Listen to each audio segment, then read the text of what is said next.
Over the weekend, LCQ has wrapped up. Now, if you don't know what LCQ is the last chance qualifiers where the top 2 players get to qualify to play inside of North America's regional finals and try to compete for a spot at Worlds.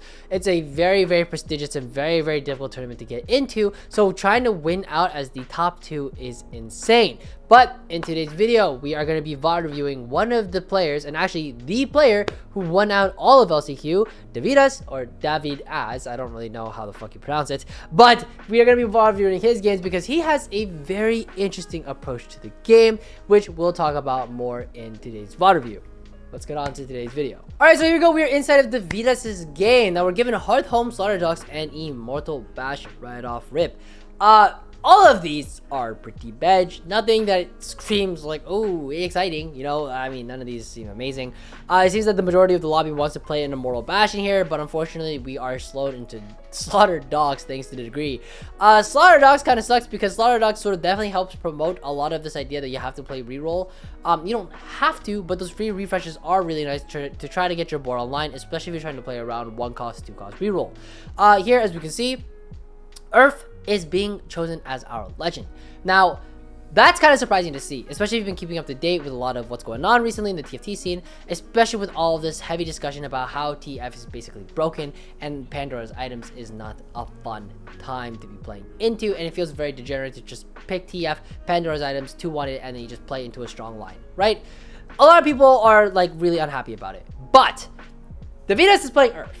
And Earth is a very interesting legend to be talking about because Earth is one of those legends that's like, you don't really know why it's good, at least compared to TF, right? Like, how is Earth better than TF ever, right? But funny enough, China has already been on this Earth hype train for a couple of days now.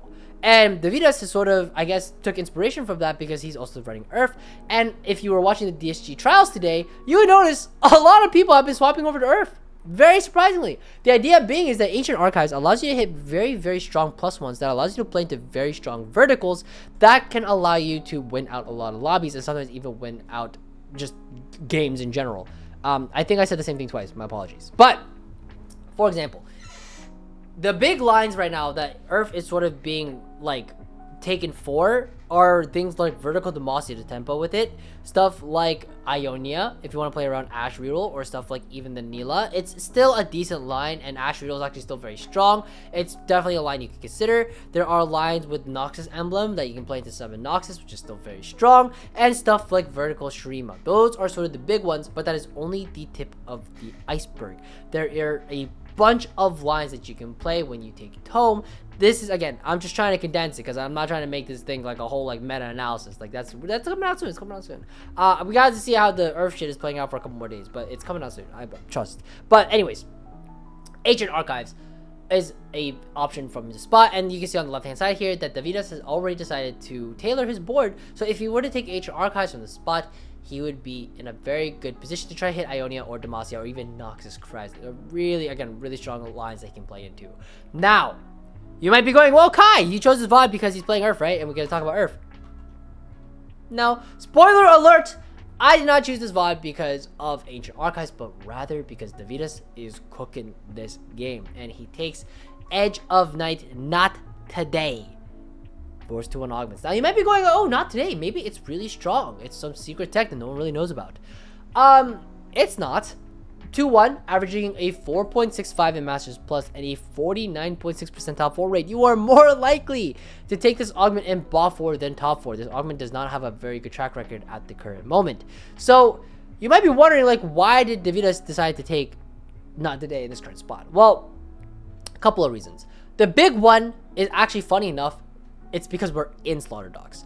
And so Davidas' board was already looking kind of strong. He was sitting on a bunch of pairs and a bunch of rerolls. So for him, being able to potentially play into a very upgraded board and then just tempo with Not Today seemed like a bit too good of an option here that he just can't ignore, right? So he's playing right now Samira 2, Jin 2, Bastion 2, like everything upgraded, right? His board is very, very strong. Sure, there aren't the best of synergies, but nonetheless, he's still sitting at a very decent and comfortable spot. He's staring very intently into the camera there. I don't really know why. That was very intense. But Now he's switching over the Jin to the Cassiopeia here because that just makes the most sense because it just plays into the line better. I would argue it's also stronger as well. You just get to play into Noxus, so it definitely makes sense here. Cassiopeia 2 is also just the strongest one-cost unit in my opinion. So nonetheless, makes sense. Tempo with this. Now life is good. But life isn't good. Now, why isn't life actually good from this spot? It might be like, you know, he's got a bunch of upgrades. He's going to be streaking. He's going to be chilling for a while. And that's true. He's going to be chilling for a while. But what is the problem with Not Today? And why is it statistically not that great, especially something like 2-1? Why is that the case? The current meta of TFT and why Earth and TF tend to be the best legends in the current state is because TFT right now really rewards players who are hard committing to comps by 2-1. Hard commits. Now, why is that the case? Simple enough.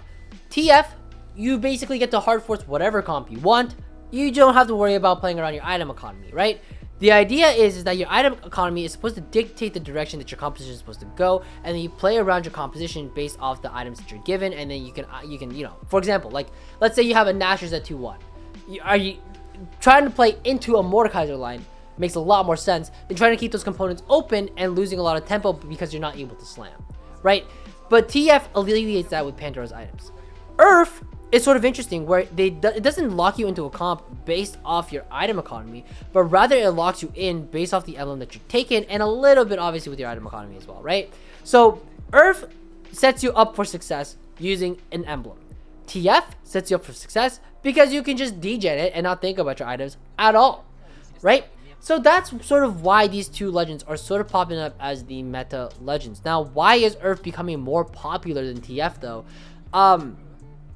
That's mostly because I think people think that Earth is more consistent than TF, because when you're contested for TF lines, it can feel really bad. The TF lines being Multicast or Neela, if you're contested for either of them, it can feel awful.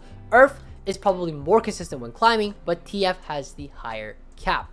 Now, why am I yapping about all this bullshit about Earth, TF, and locking into your composition at 2-1? Why does it matter, and what does it have to do with Not Today? Let me ask you a question to answer your question, right? What unit has their BIS, and one of those items in their BIS is Edge of Night? I phrased that question very poorly, but think about it. You know what I mean. What unit's BIS is Edge of Night? You figured it out yet? No? Guess what? Me neither! I don't know. And that's the problem with this augment, is that right now, there's not a good Edge of Night holder. So, Davidas is in a weird predicament where he doesn't really know what he's playing from this spot. It's weird. He has Edge of Night. Please excuse the illegal drag racing going on behind me. But, Jesus Christ. I live behind a very loud intersection. It does not matter what time of day it is. Something is going down. It is 10:30 at night, my guy. It is too late for this shit. If you're gonna do that, at least do it sometime in the morning. Or maybe not in the morning, but sometime in the afternoon. Like, at least I'm awake then, right? It's late. I'm tired. I'm recording at this time because I want to be quiet. But it is what it is. Anyways, Davidas has no idea what direction he's going here, but nonetheless, regardless, it is now R32 augments. I forgot my train of thought originally. I think I said what I wanted to say. But regardless, Tiny Grab Bag Harnesses Late Game Specialist. Now, obviously, if you're looking at this, you already know you're rerolling right side and left side. It's pretty obvious. Late Game Specialist doesn't really make sense. It's really hard to fast line in any high elo lobby. Tiny Grab Bag also doesn't make any sense. It's just not that great. Harm Assist, Leech, Pandora's items. Pandora's items, not very that great from 3-2. Only reason is because you lose all of stage 2 to tailor your items. It's like, how many rounds is that? Like 7-8 rounds to tailor. I guess 7 rounds, right? You lose a lot. So Pandora's items from the spot, not the best. Harmless Leech, these are basically synonymous if you think about it. They're both just ways to get Omnivamp onto your carries. They're basically synonymous, so he actually rerolls the middle here, makes sense. And we are given red buff here, and red buff makes easily the most sense because we are playing around a Cassiopeia 2. Now, we do have the Swain 2, the Samira 2, and the Cassiopeia 2. Like, we're chilling. Our board's basically fully upgraded except for this one Galio on our board, and life is looking pretty good. But again, even though life is looking good right now, it's not going to be looking good in like, for like 4 or 5 rounds from now, because once stage 4 hits, everyone's playing around 4 costs, and they've already committed to a comp. We're sitting here jerking off with a couple GAs. What is the direction from this spot? I want you to pause the video and think about from this spot, what the fuck would you play from this spot? You have a Rabadons and 2 GAs. What the hell are you playing from this spot, man, right? And it's so interesting because I remember watching this game and thinking like, I don't know what I would do in his spot. If I was in this spot, I know I'm tempoing hard, but I also know for a fact that against meta boards, I'm gonna be losing. Whatever carry I'm playing around, it's just itemized worse. It's just dead ass itemized worse. And even though we are probably playing around a dual carry comp because we do have 2 GAs that can both utilize the Edge of Night, not the day buffs. What unit likes GA, right? Nothing really comes to mind, but Davidas fucking cooks. So I am actually going to fast forward even faster throughout this game here because there isn't too much to talk about from this spot. We are 8 streaking, which is really nice here. We are going to try to level here. It makes the most sense to try to preserve our streak. And funny enough, he actually takes these gloves off carousel on slam set. I think the reason is because he wants to try to preserve the tempo here, puts in the Shrima, and that's just the strongest board here. But unfortunately, he does an very TFT pro fashion level to lose. So now we're sitting at 95 HP. We're still 20 gold, which is fine, and we actually find in natural a Heimerdinger on 7. Now, Heimerdinger on 7 is interesting. I don't know if I like putting Heimerdinger in the spot. If our win streak was still going, I agree. 100%. Put it in. But we have lost our streak, and we are actually 2 lost now from the spot. So, 2 lost from the spot, it's kind of difficult to say whether or not this Heimerdinger is good or not, because to mod it, it takes 18 gold. We're sitting at 18 right now. Well, after, you know, we purchased the mod. But nonetheless, we're at 18 gold right now. We do slam our GA onto the Mordekaiser here. We dropped off the Samira. But to get 2 more mods, it costs another, what, 16 gold? And then on top of that, we, like, no, sorry, it costs another 12 gold. And then on top of that, like, we need to, like, get all our upgrades and everything. And the mods are taking up slots in our shop on the right-hand side. To me, this feels like a waste of a unit open slot. Like, I just don't really know if I fully agree with rolling down here while having the Heimer on our board. Sure, we do get the free rerolls to try to mod it, but we lost like all those extra potential upgrades that we could have hit on our roll down here. We do find the Darius too, which is very interesting. The Azir on Mordekaiser pair here, sitting on a Shitter Nico as well. But from this spot, our spot is looking kind of weird. We have double GA here. We have a Rabadon sitting on our bench. And sure, we slammed the Rabadons on this Azir here, but now our spot is 5 Noxus with GA Mordekaiser, GA Azir. Like, it's not that fantastic. Our spot is very odd. Very unusual spot for any point of this set. If you told me like this was a regular spot to be in, I would not believe you. This is a very strange spot to be sitting in. But anyways, tempo all the way here for 2. We are on 3 loss, and now we're given Jewel Lotus, Cybernetic Bulk, and Earth's Grab Bag. Now, I do want to talk a little bit about the Prismatic Earth's Grab Bag. If you took Ancient Archives at 2-1, and you took a craftable emblem, Earth's Grab Bag gives you another spatula. What this means is that it's also very possible when you're playing the Earth Legend. Let's say, for example, you take something like Shrima Spat at 2-1. Prismatic Earth Grab Bag pops up, you get another spat, boom. 9 Shrima is suddenly an option. It's suddenly a potential win con. And I think that's also a very interesting way of playing Earth. Obviously, that's not the way that we can play this game, but it's something to consider. And in fact, it also gives you, hey, 2 random components and a champion duplicator. I don't know if I would say Earth's Grab Bag feels like just a regular Prismatic Augment, but I genuinely feel like Earth's Grab Bag, at least the Prismatic one, feels like a Prismatic. It doesn't feel like half a Prismatic like the rest of the Legend Augments. I personally really like Earth's Grab Bag. I don't know what the stats say on it, to be completely on it, but it's a 4.43 at 4.2, and for a good reason, I would say. I think it's a very fantastic augment, definitely takeable from the spot. But Jewel Lotus 3 is an option. And from this spot, it kind of makes more sense to just take Jewel Lotus. You could, again, make an argument for Earth's Grab Bag here because you could take the Champion Duplicator to try to hit this Mordekaiser here. But we know we are going to be donkey rolling here because we're sitting on so many pairs, the Cast pair, the Mord pair, and just, you know, just looking for anything else that we can play here, because regardless, we do want a donkey here to try to find at least some level of an upgrade here. And we're probably never going 8 until we at least 2-star this Mordekaiser, or maybe even this Azir, or maybe even the Nasus. But regardless, no 2-star 4-cost carry, we're not leveling to 8 ever. Specifically, the reason being is probably because we are playing this double Edge of Night tech, which is so interesting. And actually, he slams a Crown Guard on Mordekaiser, so you can already tell, like, Davidas is very nervous from this spot. He's incredibly nervous from this spot because, yeah, even though he has a high rating error with triple mods, very strong for his board, that shit cost him 18 gold that could have been used to roll to try to find the Mordekaiser 2. So you can see, man is stressed. Look at him on the bottom right, stressed out, my boy. And again, for good reason, because from this spot, if you don't hit this Mordekaiser 2 ASAP, you are bleeding out. So the Crown Guard Slam is also an act of desperation to try to spike his board in any way possible to try to preserve as much HP, because from this point out, it's very possible we start bleeding out, and we're 64 HP. And if we start bleeding out now and everybody else is very close to HP to us, we're just gonna go 8th, which is just not gonna be a good time for us. It's not great. It's not gonna be good. So we need to be able to spike our board ASAP, so we're going to keep donkey rolling here on 7. Try to find some semblance of an upgrade. It's very hard to find anything from this spot. It's going to be pretty tough. Right now, we're sitting on an open crit glove. Oh, sorry, we're sitting on an open bow here. The RFC would have been the best thing to get here, but it was just not on the table for us. So Nash's seems to be the second best option, at least for us. And it's probably going to be a slam onto our Mordekaiser, because again, we are paired with the Mordekaiser. We should roll here before slamming, in case maybe we hit a 0-2 before we find the Mordekaiser 2. But as we can see here, again, Davidas donkey rolling, desperate, trying to find some semblance of a 2-star 4-cost upgrade. Sells the Nasus, which is very interesting to see here, and is playing 4 Noxus because he was able to find that Aatrox. Slams the Nasus onto the Mordekaiser because, again, he is closer to Mordekaiser 2 than he is to a 0-2. And again, sitting on this board, but we're still losing. We need a spike, and we need a spike fast. So we're going to be keep rolling here, trying to find some semblance of an upgrade. Now, personally speaking, I actually think the GP here could have been an option. You take GP over this Azir here, and then you can just GA the GP, or maybe even GA the Aatrox. I don't really know if that's really an option that he considered, but I think GP is actually fine enough, especially with the Rabadons, to try to dish out some level of damage. They did buff him recently in recent patches, so he could still do something, especially with Jewel Lotus 3.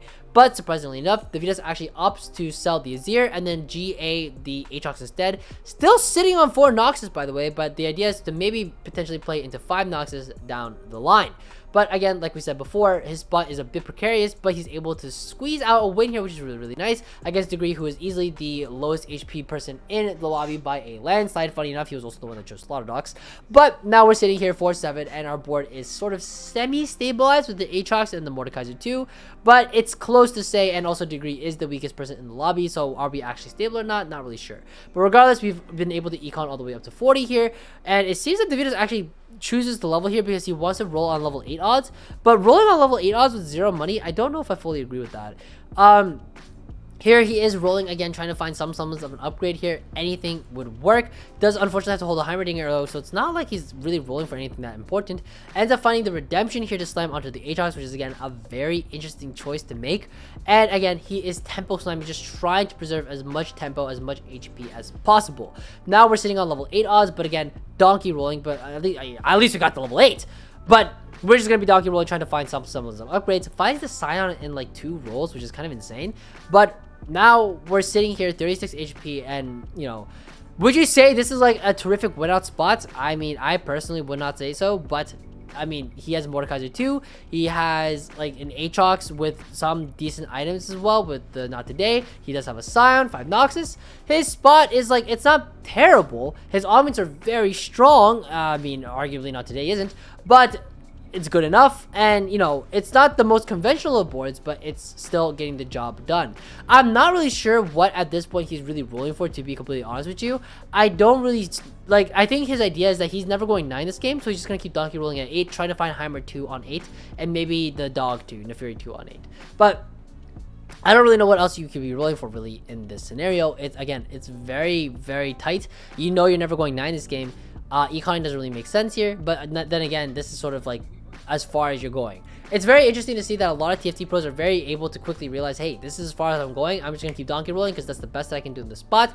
There's no reason to really econ here because going level 9 is fake news. Now, interestingly enough, there is a Noxus spat on the carousel. So Noxus spat is really great here because that actually lets us play up a unit. It's basically a fawn for us because we can drop something like the Cassiopeia here. Sure, it is giving us Shrima for the dog, but it's really not that big of a spike. We do find an Azir parry here, which is kind of interesting to see. Noxus bats the Aatrox, which is not a very conventional choice as well. I mean, okay, no, yes, it is. It is. I don't know why I said it isn't. It is. A lot of people would Noxus bat their Azir, to be completely honest, I think, from the spot. But I think it's very prudent of him to Noxus bat the Aatrox instead, because it does have the Edge of Night, and as well as, it would be 3 item at this point, right? You get the Noxus stacking, as well as the Redemption, as well as the Not Day stacks. You might as well just stack up the items whenever you can. Finds the Azir 2 here very quickly, and actually finds a Heimer 2 as well on 8, which is very incredible. And surprisingly enough, we are now on a 5 streak. So yes, even though this board is janky as hell with the Not Today with the Mordekaiser frontline and 0 RFCs on him, Not Today sort of allows us to, you know, be able to frontline this Mordekaiser without too many repercussions. As long as our Mordekaiser is on the same side as our strongest tank, it shouldn't be too bad as long as he's able to drop aggro with the Edge of Night proc. Unfortunately, he does end up losing here, but we are now chilling with a Heimer 2 and Aatrox on our board with Scion as well, 2 Darkin, and 5 Noxus and Azir 2 sitting in the backline very comfortably. Now, I would argue there are probably better units to play over this Azir, but it's also like, hey, like what units exactly are better in this spot? I mean, any flex unit seems to be better in this spot. He did find a Rise a while ago, but I mean, maybe this spot right now just isn't that much better for it. But regardless, like, there isn't much else. He is rolling to try to find anything, but I don't think this Azir 2 is really doing much. Sure, we do pick up the GS here, so maybe he's doing a bit more damage, but is it enough? I don't think so. Funny enough, we are actually playing into an Aphelios 3 now with Golden Ticket. Incredible to see that Clear actually hit the Aphelios 3 here, and holy shit, it lost.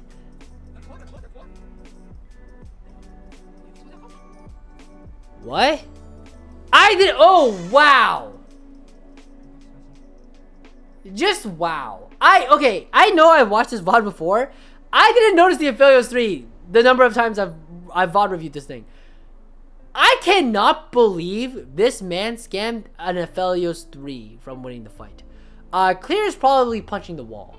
Holy shit. If I had Aphelios 3 and lost, I don't know how to feel about it. Crazy enough, we have secured a top 2 with our 2 streak here. Spencer TFT is very strong on a win streak here with a very capped out multicaster board. Actually, funny enough, he's playing multicast. No, he's not even playing multicaster. Sorry, he's playing Sork, 8 Sork with Taric 3, Vel'Koz 3, Ori 3, and Swain 3. So probably one of the most capped out Sork boards that you can hit. Obviously, Ori 2 is the cap here, but I cannot believe Spencer played fucking Orianna 3 in tourney, especially in LCQ, and is winning out with it. Maybe that's the new tech. I did see a couple of people talking about Orianna reroll trying to be like the tech, but like, gonna be completely honest, unless you're in Disneyland, I don't think that shit's gonna work out very well for ya. It's a very first or 8th composition to be playing. But nonetheless, we are donkey rolling here again, trying to find some semblance of any upgrade that would be substantial here. Doesn't find anything, and we're stuck with a double Rabadon's GS duo carry and technically tertiary carry with the Mordekaiser 2, Azir 2, and the Aatrox 1. I don't know. Personally speaking, I would honestly just be putting these Rabadons and GSs on the Heimerdinger here. I think that's just more impactful. But nonetheless, it looks like that we are not going to be able to beat this Sork guy no matter what. Very strong board to be sitting on with 5 different 3-stars, and it is a 2nd place. Nonetheless, though, Davidas cooked up a very interesting board and actually was able to win out against an Aphelios 3. So this was still, nonetheless, a very fun game to watch. Anyways, I hope this was helpful. I hope you guys learned something. Take care, guys. Hope you guys stay flexy, because this meta is more flexible than I think a lot of people are realizing, myself included. So happy climbing. I'll see you guys all next time. Take care. Bye-bye.